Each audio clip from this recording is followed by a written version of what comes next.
Chapter 7. The Westing Game. 8 card tables, each with 2 chairs, were arranged in the center of the game room. Sports equipment lined the walls: hunting rifles, ping-pong paddles, billiard cues, a full rack, Turtle noticed, bows and arrows, darts, bats, rackets. All looked like possible murder weapons to the jittery heirs who were waiting to be told where to sit. Theo wandered over to the chess table to admire the finely carved pieces. Someone had moved a white pawn. Okay, he'll play along. Theo defended the opening with a black knight. On hearing Plum's throat-clearing signal, Sidel Pulaski switched the painted crutch to her left armpit and flipped to a fresh page in her notebook. Shh! 7th.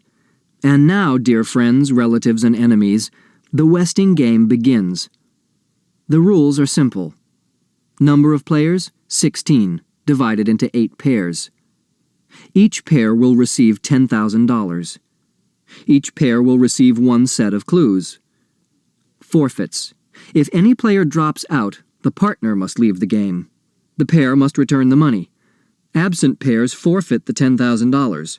Their clues will be held until the next session. Players will be given 2 days' notice of the next session. Each pair may then give 1 answer. Object of the game? To win. "Did you hear that, Crow?" Otis Amber said excitedly. $10,000! Now aren't you glad I made you come, huh? Shh! That was Turtle. The object of the game was to win, and she wanted to win. 8th.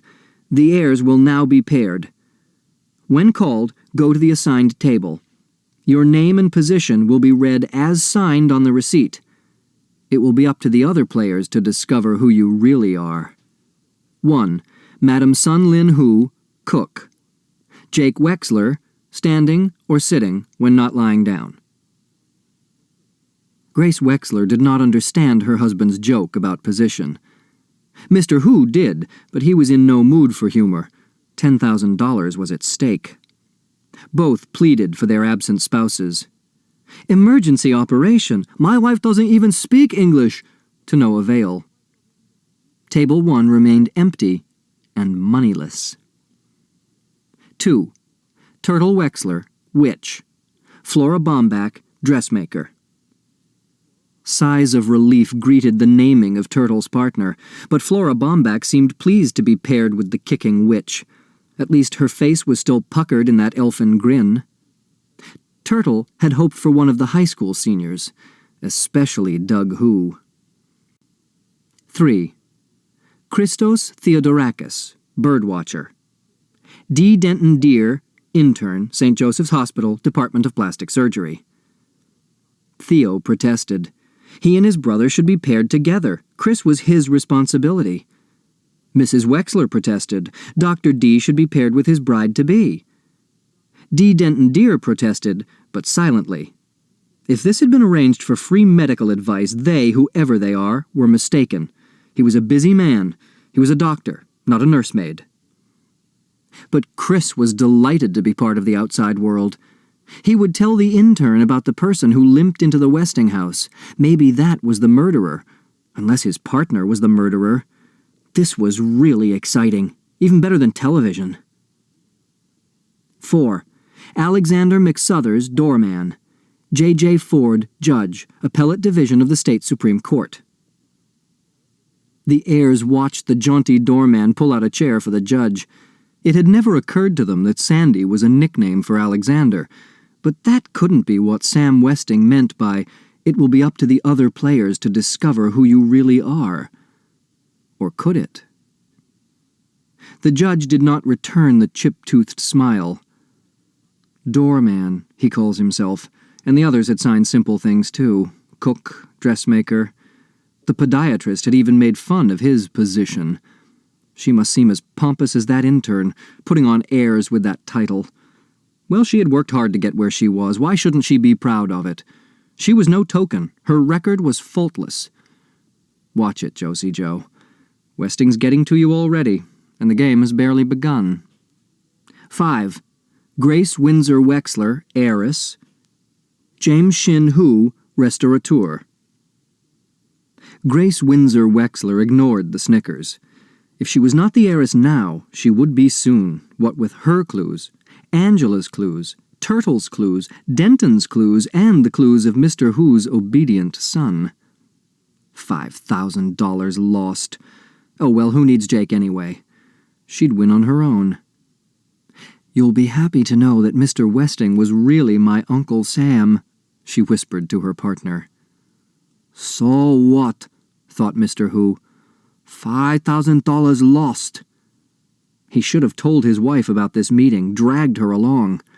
Sam Westing, the louse, has cheated him again. Whoever killed him deserves a medal. 6. Bertha Erica Crow, Good Salvation Soup Kitchen. Otis Amber, deliverer.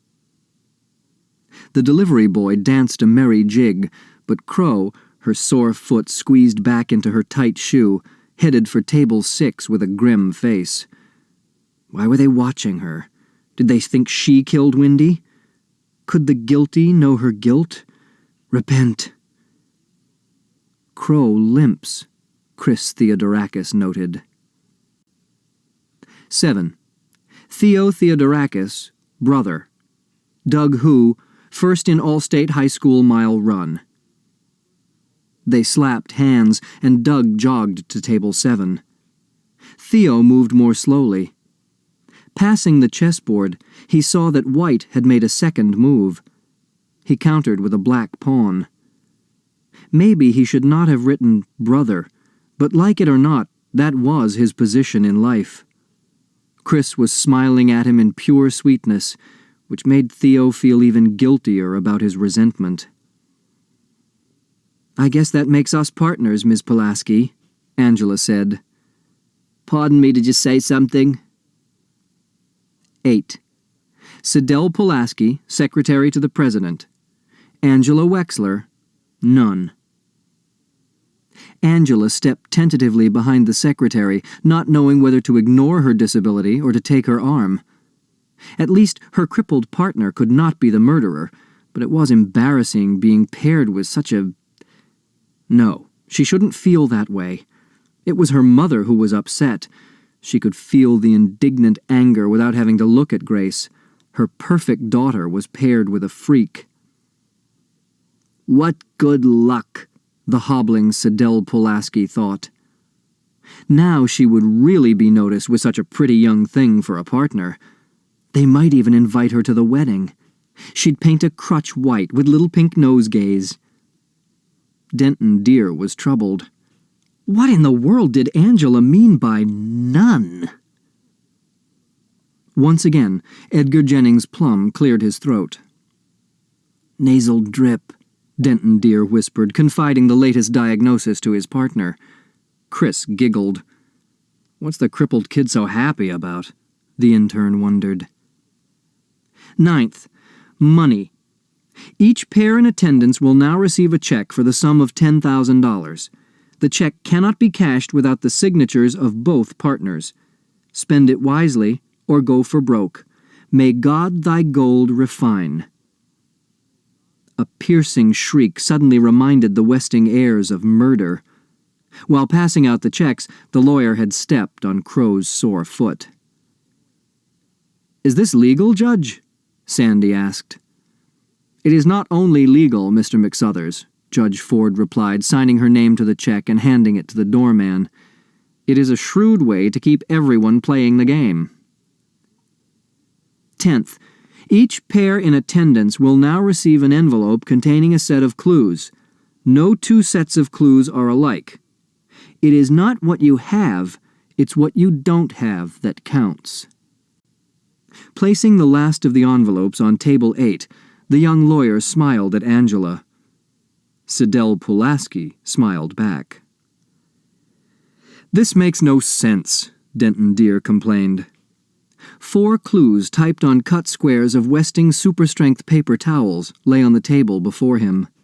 Arms and elbows at odds, with fingers fanned, Chris tried to rearrange the words in some grammatical, if not logical, order. Hey, watch it, the intern shouted as one clue wafted to the floor. Flora Bomback leaped from her chair at the next table, picked up the square of paper, and set it face down before the trembling youngster. "I didn't see it," she announced loudly. "I really didn't see it," she repeated under the questioning gaze of her partner, Turtle Wexler, witch. The word she had seen was plain. The players protected their clues more carefully now. Hunched over the tables, they moved the paper squares this way and that way, mumbling and grumbling. The murderer's name must be there somewhere. Only one pair had not yet seen their clues. At table 8, Sidel Pulaski placed one hand on the envelope, raised a finger to her lips, and tilted her head toward the other heirs. Just watch and listen, she meant. She may be odd, but she's smart, Angela thought. Since each pair had a different set of clues, they would watch and listen for clues to their clues. The delivery boy slapped his partner on the back. "That's us, old pal. Queen Crow and King Amber." "What's this, on or no?" Doug Hu turned a clue upside down, then right side up again. Theo jabbed an elbow in his ribs and turned to see if anyone had heard. Angela lowered her eyes in time. J.J. Ford crumpled the clues in her fist and rose in anger.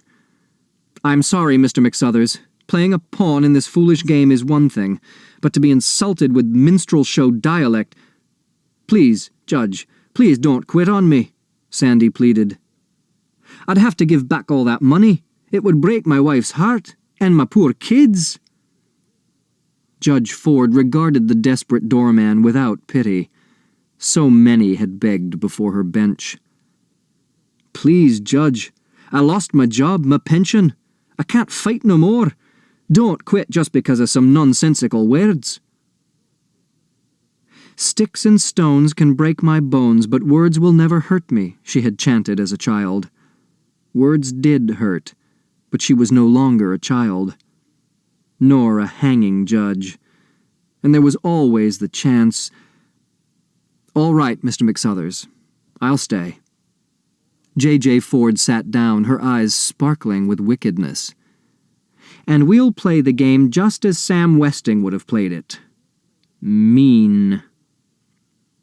Flora Bomback squeezed her eyes together and screwed up her face. She was concentrating. "Haven't you memorized them yet?" Turtle didn't like the way Otis Amber's scrawny neck was swiveling high out of his collar. And what was Angela staring at? "Yes, I think so," the dressmaker replied, "but I can't make heads or tails of them." "They make perfect sense to me," Turtle said. One by one, she put the clues in her mouth, chewed, and swallowed them. "Gibberish," Mr. Hu muttered. Grace Windsor Wexler agreed. "Excuse me, Mr. Plum, but what are these clues to? I mean, exactly what are we supposed to find?" "Purple waves," Sandy joked, with a wink at Turtle. Mrs. Wexler uttered a cry of recognition and changed the order of two of her clues. "It's still gibberish," Mr. Hu complained. Other players pressed the lawyer for more information. Ed Plum only shrugged. "Then could you please give us copies of the will?" "A copy will be on file," Judge Ford began. "I'm afraid not, Your Honor," the lawyer said. "The will not. The will. He paused and tried again. "The will not be filed until the 1st of the year. My instructions specifically state that no heir is allowed to see any of the documents until the game is over." No copy? That's not fair. But wait, they did have a copy. A shorthand copy. Sidel Pulaski had plenty of attention now. She smiled back at the friendly faces, revealing a lipstick stain on her front teeth. "Isn't there some sort of a last statement?" Sandy asked Plum. "Like the intern says."